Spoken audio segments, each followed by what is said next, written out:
This is going to be quite the ride.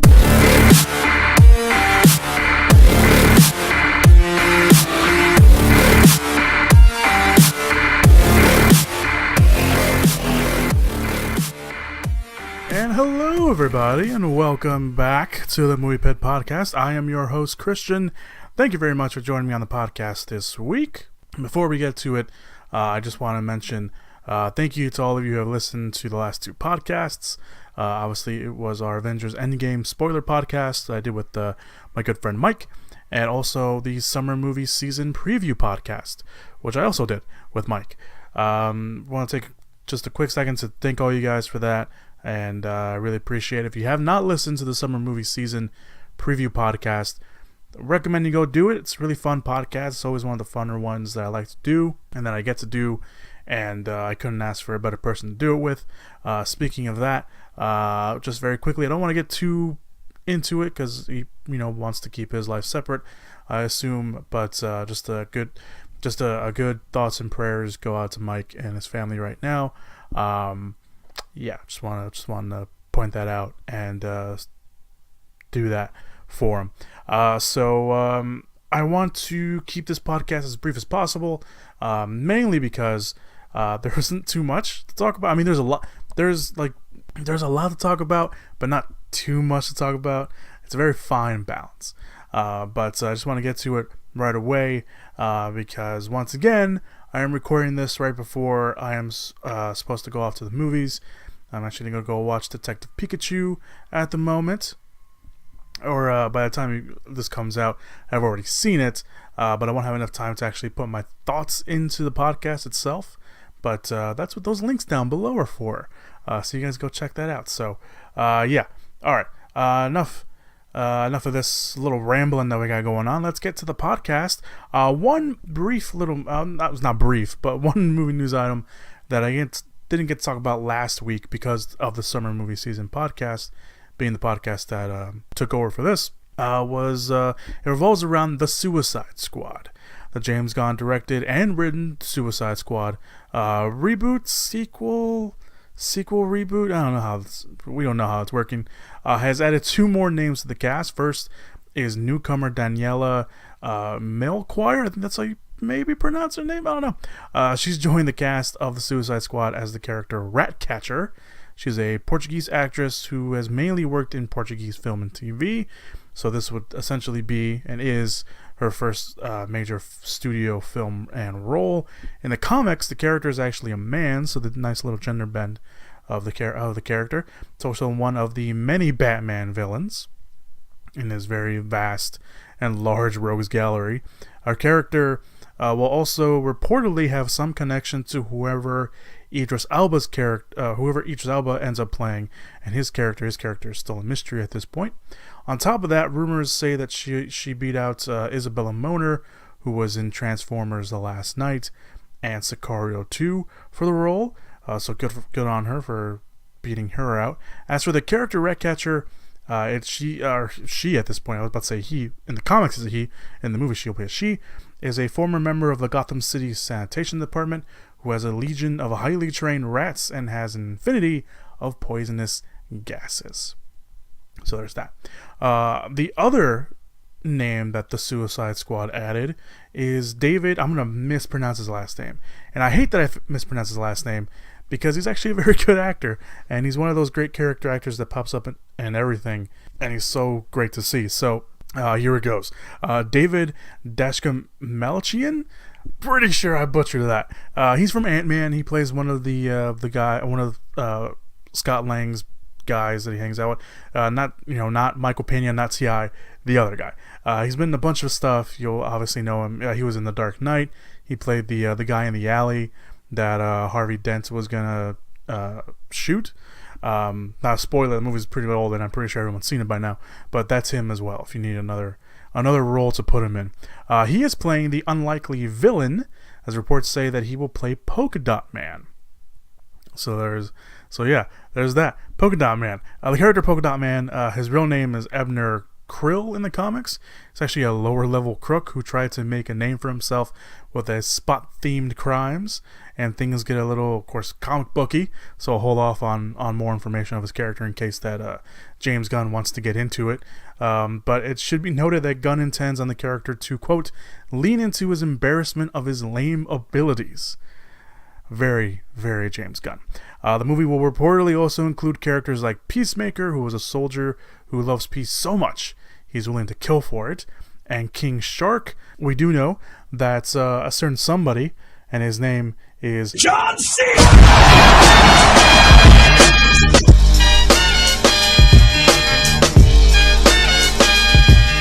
is up for a role, and Peacekeeper probably seems right up that alley, so we'll see how that works out.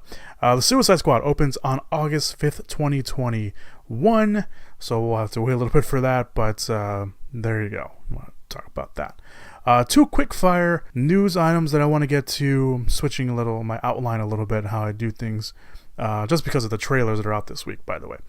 So the first quick fire movie news item: Chris Hemsworth and Tiffany Haddish are set to star in the buddy cop action comedy Down Undercover. Hemsworth will play a cop who goes undercover to solve a string of casino heists where a troupe of Australian male erotic dancers are expected as the culprits. Also investigating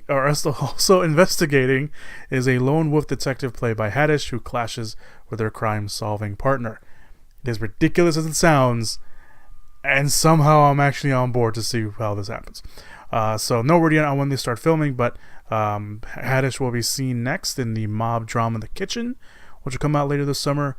She's also lending her voice for The Secret Life of Pets 2, and has comedy Limited Partners with Rose Byrne and Salma Hayek also coming out later this year. Hemsworth will be can be seen in theaters right now in Avengers Endgame, but he will be seen later this summer as well in Men in Black International. So there you go. Chadwick Boseman is set to star in the action drama Yasuke. I think that's how they're pronouncing it, or how it's supposed to be pronounced. I don't know. But Boseman will play the role of the title role. It's the name of the character. The Japanese name of a samurai of African origin who fought under the Japanese warlord during the 1980s. Starting the 1580s. Sorry, did I put 19? It's 1580s. I don't know why I put. That was weird. Anyway, it's going to be a period action drama based on the historical tale of the well-known Africans who reach a samurai ranking in feudal Japan. The movie's been in the works for a while, and I think Boseman's casting has been circulating for a little bit as well. So that should be interesting to kind of see how that works out. Boseman will also produce the movie. There's no word yet on when that will start production, but obviously we'll keep an eye on that when it comes to it. All right. So those are your quick fire. Oh, and then there was this I didn't read the actual story. I just read the headline, but I figured I just might as well include it. Apparently Mel Gibson's playing Santa Claus, I guess. I don't know. Again, I just read the headline. I was just flabbergasted by that movie, that headline. I don't know why I didn't click on the story, but yeah, Mel Gibson's apparently playing Santa Claus in a movie coming up soon. Why? I don't know. He's lost his mind, I guess, again. I don't know. We'll see what happens with that. So that's a quick fire movie news items. Let's move forward with trailer talk. Coming soon to theaters. So there's quite a few movie trailers that came out this week. We're going to talk about two of them a lot, and then I'm gonna skip past these two, but still worth noting. The first trailer is The Lodge. It is directed by the directors who directed the horror film Goodnight Mommy. The Lodge is about a soon-to-be stepmom, played by Riley Keough, who is snowed in with her fiance's two children at a remote holiday village. Just as the relationship begins to thaw between the trio, some strange and frightening events take place. The film also stars Richard Armitage. He actually plays the father, and Alicia Silverstone. I don't know how she fits into the movie because I saw the trailer and I didn't see her in it. But The Lodge doesn't have a release date right now. It will come out in the fall, or I think they're still trying to figure out where it's going to fit. The trailer's very creepy. It's I don't know how to describe it. It's almost like I got a very It Comes at Night vibe If anyone remembers the movie It Comes at Night that came out a couple of years ago, which ironically Riley Keough was also in, although she had a very small role in this one, or in that one, and now she's going to have a very big role. She's the lead in this film. It looks very creepy. I'm not going to lie, it looks very creepy. It almost looks like... I don't know what it is. Like, I think it's A24. I may be wrong that it's A24. But every time there's a movie coming out, I get this feeling now that horror movies are doing this thing where it's certain horror movies, not all horror movies, but with The Lodge, it almost like it's something you shouldn't be watching, and that's kind of what it feels like. So I don't know, it just has that very atmospheric feel right away. The next trailer that I'm just gonna mention is The Farewell. It is written and directed by Lulu Wang, and it's filmed. And the film is based on actual, quote, lie, as they put in the trailer. It's actually based off on the director, Lulu Wang. It's a fictionalized account of her own life. And the movie stars Awkwafina, which everyone knows from the comedic bits and her comedic videos, and she was in Ocean's 8. But she takes more of a dramatic turn here on this one. And she stars as a young Chinese-born, U.S.-raised woman who discovers that her grandmother, who lives in China with her extended family, is dying of cancer. But instead of telling the grandmother she's dying, the family decides to keep it a secret, ensuring that she will die in happiness, or she will live in happiness before she dies. And under the pretense of a wedding for the young woman, Awkwafina's character's cousin, the family assembles in China for one last goodbye to the grandmother, who thinks it's a celebration. I think it premiered at Sundance. And yeah, it did premiere at Sundance, and it got nothing but great reviews. I've not heard one negative thing about this movie, and a lot of it has praise for Awkwafina as in her dramatic portrayal. And it looks very good. It looks very heartwarming. It looks like you will probably cry when you watch it. But yeah, I mean, this was a movie that was not on my radar, and a lot of times when the Sundance movies or like the Tribeca Film Festival movies or any film festival movies really are talked about a lot, it's like it's hard to kind of get really excited because a lot of the time you don't get to see them in theaters. But The Farewell, I don't think it's gonna get a wide release. It does come out on July 12th. I don't think it's a wide release, but I think it'll probably be in enough markets where you won't miss it. It's probably be hard to miss it. Maybe, I don't know. We'll see. It's got a good word of mouth, so hopefully that helps it out in the long run. All right. So let's get to the two big trailers that dropped, at least at the time of this recording. Like I mentioned, I'm recording this on a Thursday. I won't have time to record anything on Friday, so I apologize if something big comes out. If something does big come out, obviously we'll talk about it on the podcast next week. But the first of the two big trailers we're going to talk about is It, Chapter 2. Yes? Can I help you? I used to live here. Won't you come in? It's the least I can do.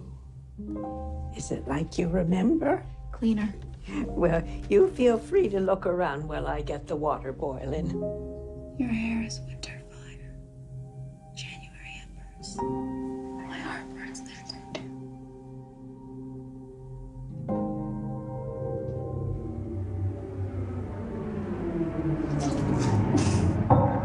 There you go. Thank you. Now some music. I do apologize. It gets so very hot here this time of year. It's fine.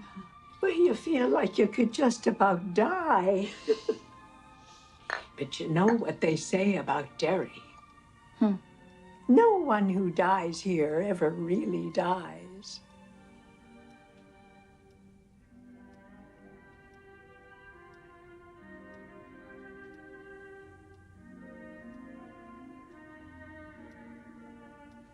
But tell me, how is it being back in Derry? It's good. Strange. Strange? Oh, my. I had some cookies in the oven before you came. Stay right there. I shouldn't impose. I'm gonna... No, I insist. Your photos are lovely, Miss Kirsch. Are these your family? My father came to this country with $14 in his pocket. What did he do, Mrs. Kirsch? My father joined the circus.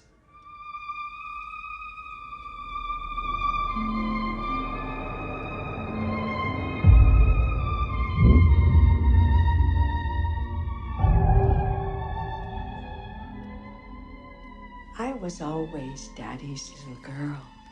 What about you?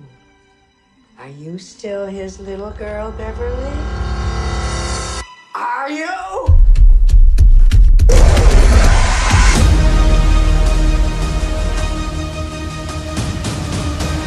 It's me and the Losers Club has officially begun. We can do this, but we have to stick together.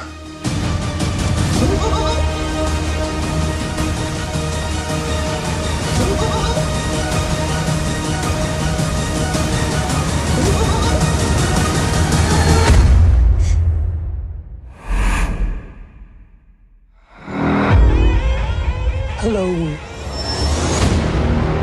I was a very big fan of the first It that came out 2 years ago. Came out in 2017. I'm a big fan of Andy Muschietti.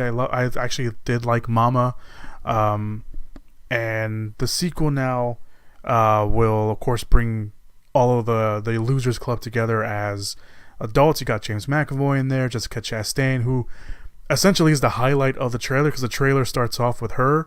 Of course, she plays an adult Beverly Marsh. You got Bill Hader in there. You hear him in the trailer.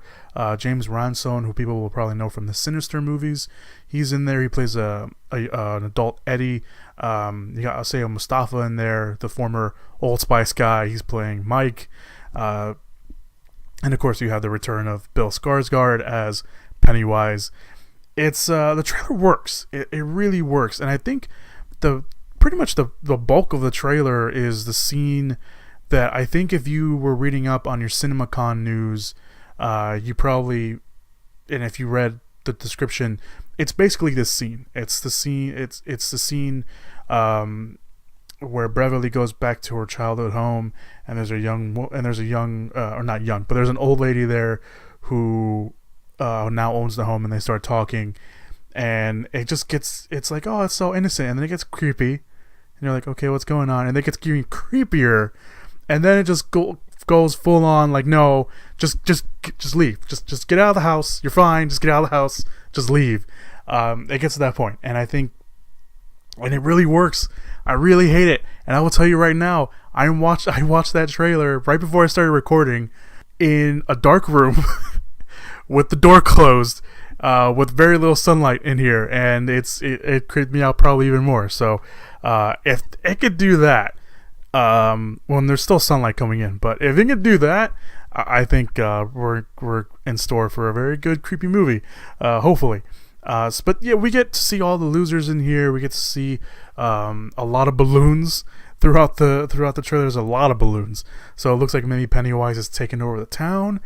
And there's a very interesting shot of, I'm gonna assume it's Bill Skarsgård, and I think maybe we'll probably see the origins of Pennywise, because it looks like he has the clown makeup, but it's not fully attached yet. You know how just he looks like completely pale, but you can still, in this shot, you can see him almost kind of trying to rub it away, or maybe rubbing it all over himself. I don't know. The shot looked interesting to me, and I'm assuming maybe we're gonna see the origins of Pennywise in the movie, and I think that would be pretty cool. But everything so far that we've seen in the original, or in the trailer, it's not in the original. Everything that we loved in the original may come to fruition here with the second one. We do see the kids back. There's a few shots that where we see the kids. There's that good shot of all the adults like standing, and it looks like they're facing a mirror, and the reflection is them as kids. So I think that'd be kind of cool. I think that is kind of cool. So I'm really looking forward to it. Chapter 2, because I was a huge fan of the first one. I love what they did. I love that they made it more creepier, and I can't wait to see what they do. And we do see Pennywise. I'm not gonna say like the whole trailer is about the Losers Club, although a majority of it is. We see Pennywise, I think maybe once. Looks like he's floating away with some balloons in his hand, but he pops up at the very end of the trailer with, I assume, some new little girl. And it looks like snaps away a firefly from her, and then he pops up with this creepy ass smile. So I think it's gonna be cool. I think it's gonna be interesting. All right, so that's it, chapter 2. So let's move on to the second trailer, the big trailer of the week, the one that started off all of the movie news craze, and that is Spider-Man Far From Home. Everywhere I go, I see his face. I just really miss him. Yeah, I miss him too. I don't think Tony would have done what he did if he didn't know that you were going to be here after he was gone.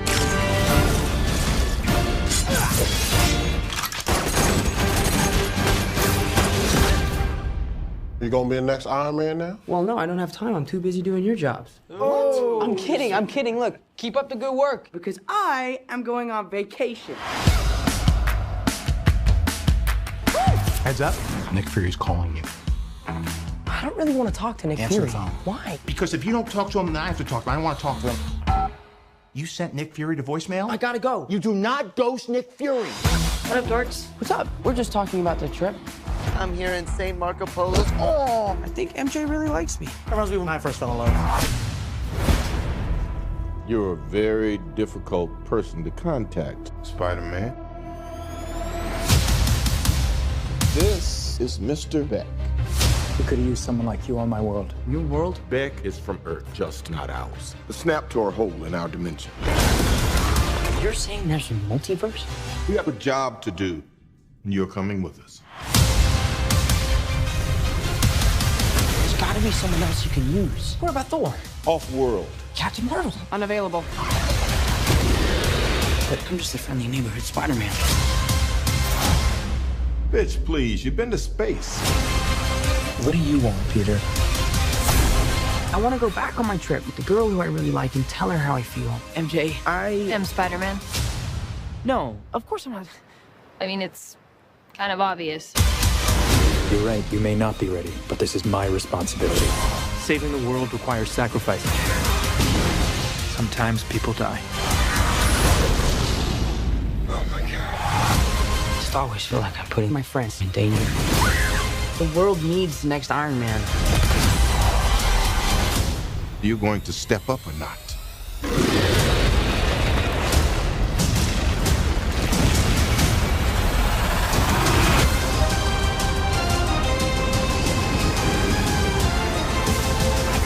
Out of here! Get on the jet! Who are you? I work with Spider-Man. You work for Spider-Man? I work with Spider-Man, not for Spider-Man. New plan. It's a really good trailer. Of course, the film follows Peter Parker and his friends as they go on a school trip to Europe. And while Peter leaves his suit just to be Peter Parker, he is recruited by Nick Fury to battle elemental monsters with the help of a new mysterious partner, Mysterio, played by Jake Gyllenhaal. And as you can tell in the trailer, as you heard it, it's not only filled with Avengers Endgame spoilers, because obviously they're dealing with the loss of Tony and Iron Man. There's some interesting spoilers, maybe heavy misdirects, because Mysterio just blatantly says, I'm from a different Earth than you, and then Peter was like, the multiverse and the whole word, the multiverse, has it's like when Thanos snapped his fingers, and it just causes cosmic radiation of everything around the internet to all the nerds to go crazy because they heard the word multiverse, and everyone's just like, no, yeah, of course. So it's led to some very interesting articles and stuff like that, but I think it's kind of cool that they're going this way. And the multiverse, by the way, it's not like Spider-Man is the first person in the MCU to use multiverse. Doctor Strange actually mentioned the multiverse in his movie, so just take that into account. And of course, the whole quantum realm, that's a whole other thing. So there is that. So let's tone down a little bit. But Fandango did talk to John Watts about the trailer and about some other things to ease some fans, maybe for them to speculate more. Of course, one of the big things it talked about was the multiverse, and Watts had this to say, saying, quote, "We had to look at it in terms of the scope of what happened at the end of Endgame, seeing all the crazy things that they did and all the questions that raised. So we're definitely trying to answer one of the big ones, alternate timelines. So many possibilities opened up at the end of Endgame, and Peter Parker is just one of the few people on the ground dealing with them." So that's what he had to say about the whole multiverse thing. He did say that the movie will have a fallout of Endgame of people getting back to their lives, like getting new passports and driver's license. His quote, not mine, that's what he said. Some very mundane things. And of course, the legacy of the fallen heroes, like, of course, more importantly, Tony Stark / Iron Man. Lastly, Watts did confirm that Michael Keaton's Vulture and even Laura Harrier's Liz will not return for the movie, and that Aunt May was also snapped away, so she's coming back at the same time as everyone else to this new world. And Far From Home will pick up right after, quote unquote, right after Endgame. How much? Who knows? But it's picking up right after Endgame.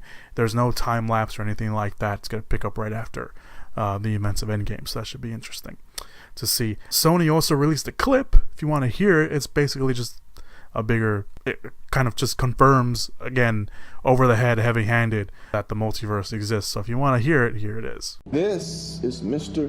Beck. Mysterio? You can call me Quentin. But you handled yourself well out there today. Saw what you did with the tower. We could use someone like you on my world. I'm sorry, your world? Mr. Beck is from Earth, just not ours. There are multiple realities, Peter. This is Earth, Dimension 616. I'm from Earth 833. We share identical physical constants, level 4 symmetry. I'm sorry, you're saying there's a multiverse? Because I thought that was just theoretical. I mean, that completely changes how we understand the initial singularity. It's insane. Sorry. So, I don't know about I love the whole multiverse idea. I think it's kind of cool. I think it's an easy way for Sony to be like, for all their spin-off movies they're doing, like Venom and Morbius, it's a good way to be like, well, if they're in a different universe, if they can easily come into the MCU if Marvel wanted to, or if we wanted to. So I think that's kind of their way in for that. Maybe a way in for other characters.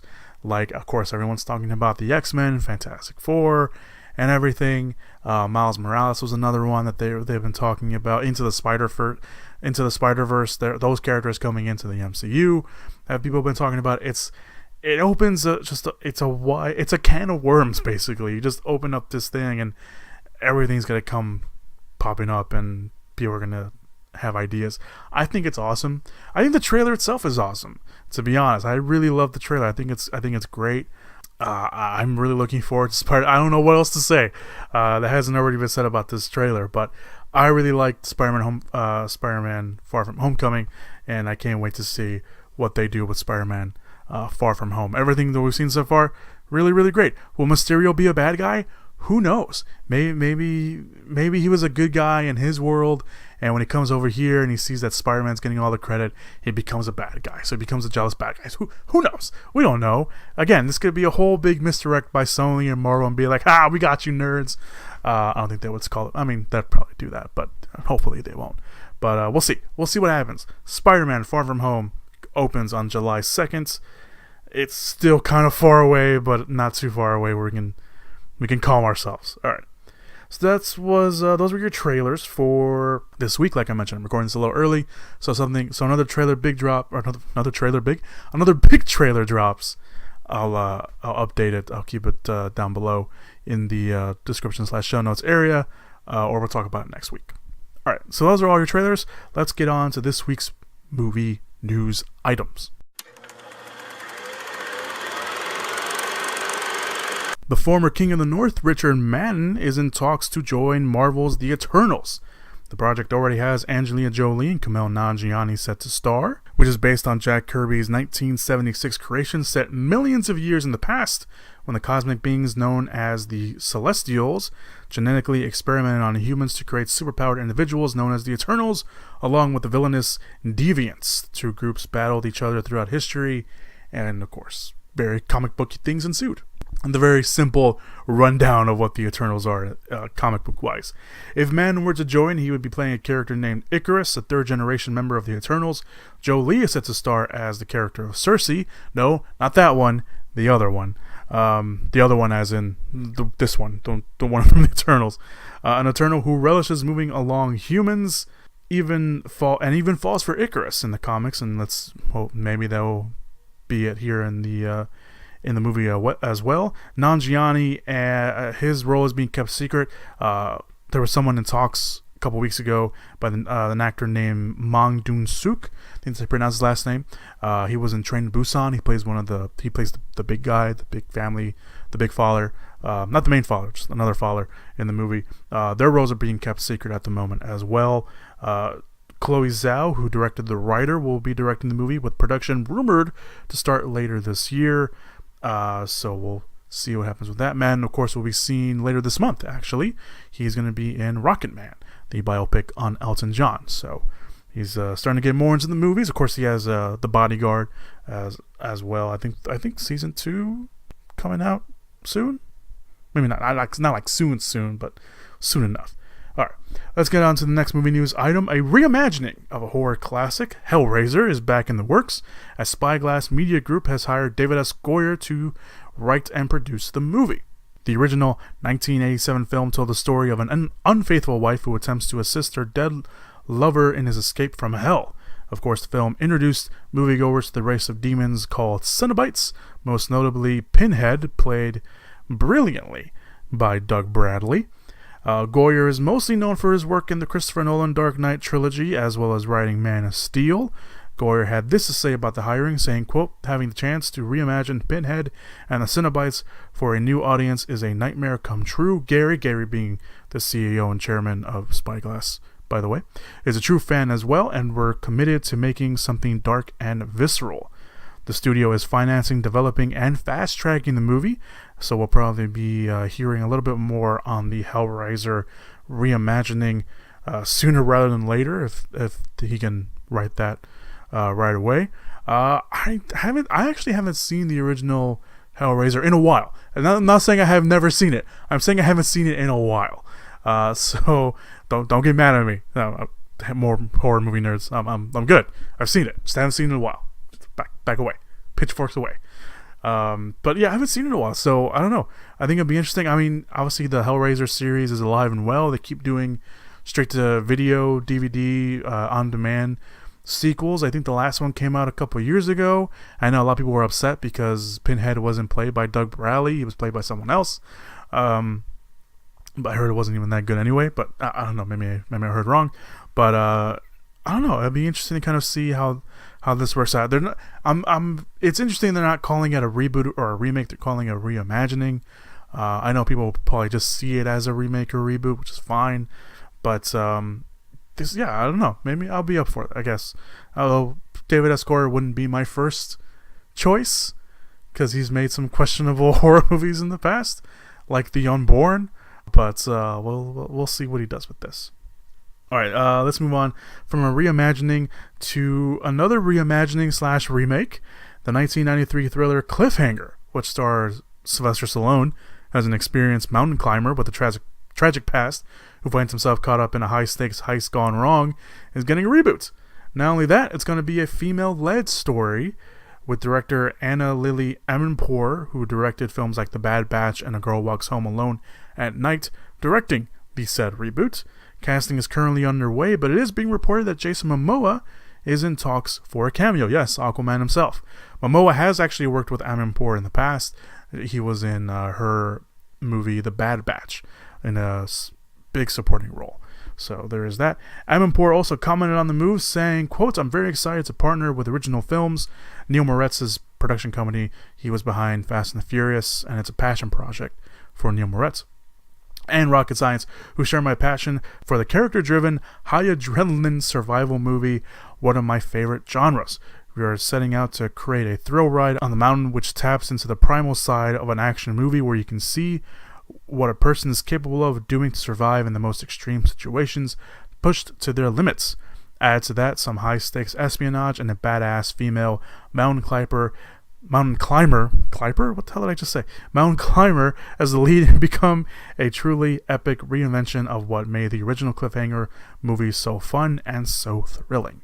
And quote, no word on when the movie will go into production, but like I said, casting is currently underway, so it should be interesting to kind of see how that turns out. Again, a movie I haven't seen in a while, in a very long while. I've seen Cliffhanger. I actually don't remember Cliffhanger, so I'm kind of okay. I know I watched it, because I remember certain tidbits of it, but I have not seen that in a very long time, so maybe I'll have to sit down and watch Cliffhanger one day and see how I'm okay with this. I'm totally okay with, the whole gender bend stuff, and I think it'll be interesting to kind of see how that turns out. I know maybe some people won't be okay with that, but you guys gotta suck it up.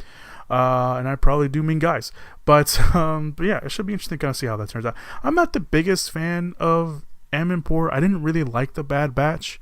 I thought it had its moments, but I didn't really like it, and I've still criminally have not seen A Girl Walks Home Alone at Night, even though I've heard nothing but great things about it.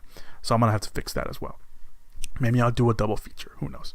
We'll see. And as for Neil Moret's original films, there was a story. I cut it out from the outline because I didn't know how to approach it.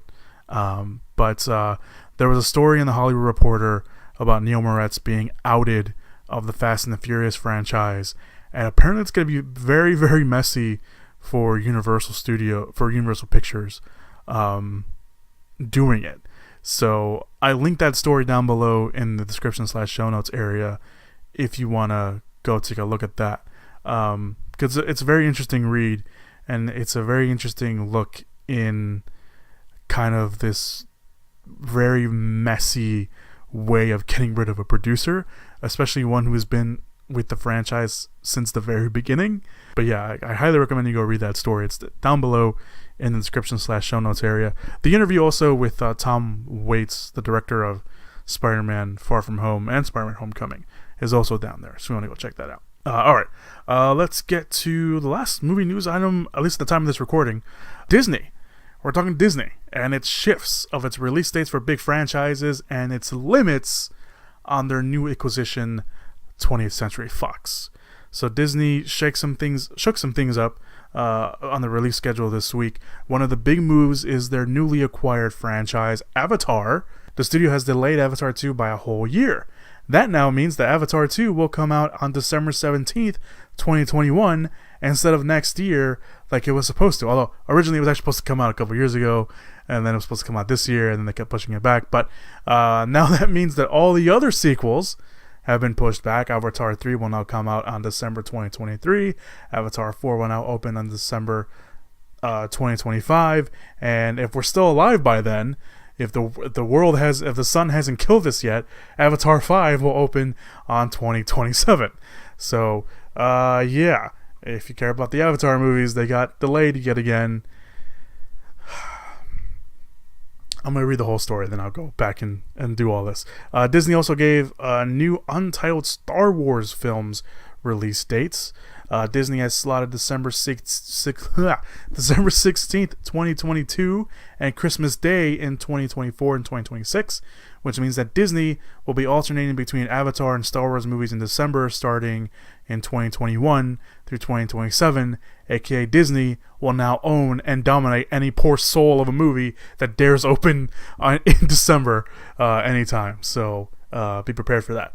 Before all that, Disney has Steven Spielberg's West Side Story and Cruella coming out next year in December.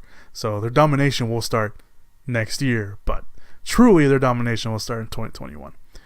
Moving on, they've moved a few other projects, but since we haven't gotten any real promotion from them, I'm just gonna skip over them, except for the studio's young adult adaptation of Artemis Fowl, which was supposed to come out in August. We even talked about it on the Summer Movie Season Preview podcast.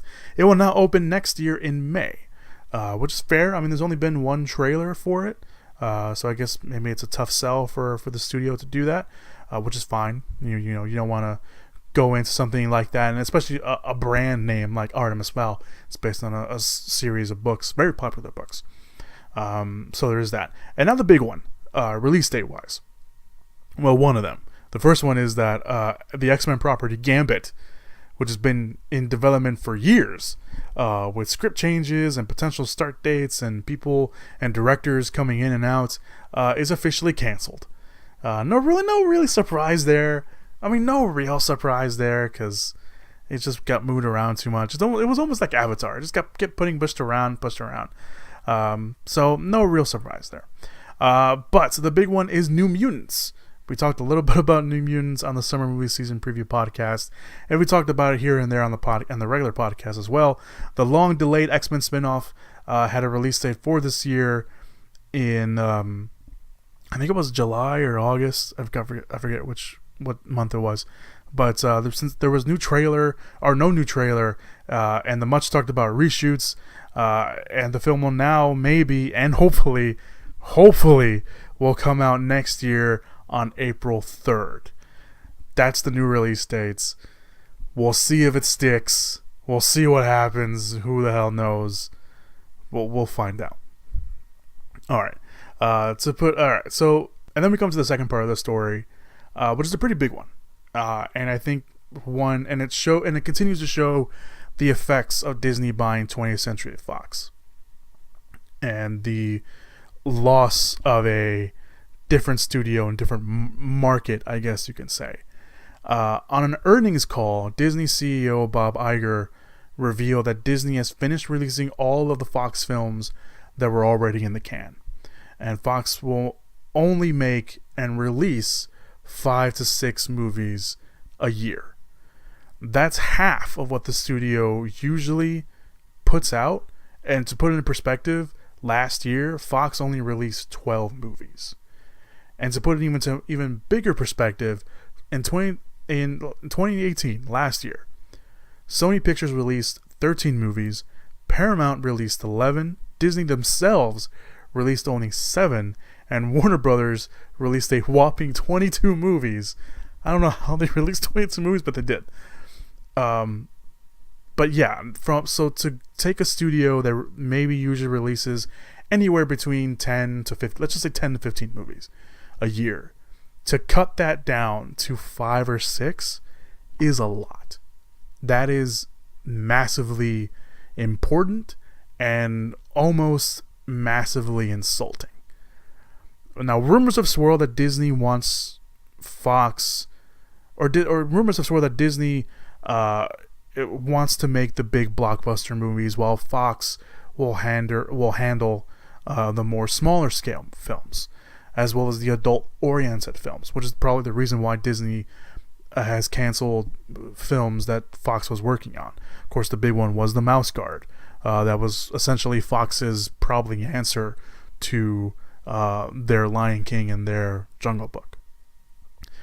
This really means that more smaller scale or mid-budget films like, I don't know, like Widows, which was mentioned a lot in some reports, and Red Sparrow and Bad Times at the El Royale, which were all released by Fox, all released last year or the year before, won't really be made, or at least not be given the chance to even get made. And Disney has, sold off other movies. They sold off a war movie, with, I believe, like a war drama, or just like a regular drama with Tom Hanks, to other studios. It's like I said, it's important to know that, because Disney, buying a big studio like this, I mean, they've bought, we've seen Disney buy other studios. We've seen Disney buy Marvel. We saw Disney buy Pixar, which is, whatever. I mean, they've worked together a lot of these animated movies, and they make a lot of money. The problem is, now that they're taking over 20th Century Fox, which was another big studio, it's not like they were taking over small, it was like a small studio. Like, face it, Pixar and Marvel are not major film houses like a Fox or a Sony or Paramount. They are now, because they have the backing of Disney, but they weren't back then before Disney bought them. You have the big studios. You have, whenever you thought of, before the deal happened, whenever you thought of big studios, you thought of Disney, you thought of Fox, you thought of Warner Bros., you thought of Sony, you thought of Universal, and you thought of Paramount. Those are the big movie companies you thought about. Now there's one off the board. And there's one off the board that was eaten up by Disney to make even more films. And this is the problem that everyone saw coming. And everyone tried to warn everyone. Like, this was like, there was multiple articles written about this deal being made and the deal being officially done. And when it was done, what was going to happen to small movies? What was going to happen to these smaller scale, mid-budget movies? Because, a Studios want the big tentpole movies. They want the big money makers. They want their franchises, and that's it. And all the other smaller movies, all the mid-budget movies will, we'll just have to fall somewhere in between our big blockbuster tentpole movies. And Disney's like, and now you have Disney telling Fox like, hey, you can only release 5 or 6 movies a year, and they have to be adult oriented, or they have to be, dramas. They can't be the big blockbuster movies like you used to release. Like, you can't release, another X-Men type of movie. You can't release another Avatar type of movie. You can't release another, Predator kind of movie. Well, I don't think Predator costs that much, but still, you can't release a movie. You can't release that big of a movie anymore, because that's our job now. Our job is to release those movies, and your job is to do all these smaller movies. All these smaller movies that, let's face it, no one. I mean, that's not saying no one. Like, I go watch smaller scale mid-budget movies, but they're not going to draw on the same crowd or as much as the same crowd as a big budget movie.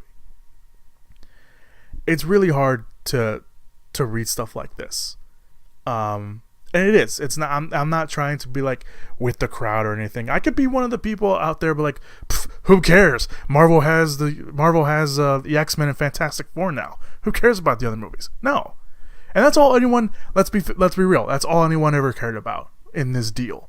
In this deal, all everyone cared about, or at least the big vocal audience of it was, well, now Marvel can use the Fantastic Four and X-Men. That's really what everyone cared about in this deal. Granted, a little bit of me was like that too, but I at least also saw the bigger scale of this. And now we're seeing the effect of it.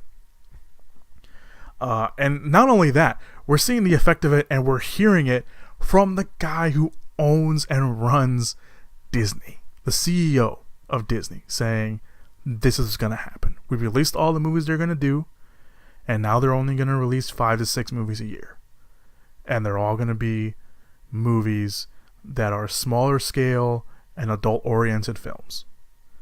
And maybe those movies will be great. And that's the other thing. It's like, we want to look at the other side. You want to be, I'm being very pessimistic here. That's just who I am by nature. But if you want to be optimistic about it, maybe those smaller scale adult oriented movies will be very good. And that's great. And they will draw in a lot of money and a lot of crowds and audiences, and great. And hopefully that is the case.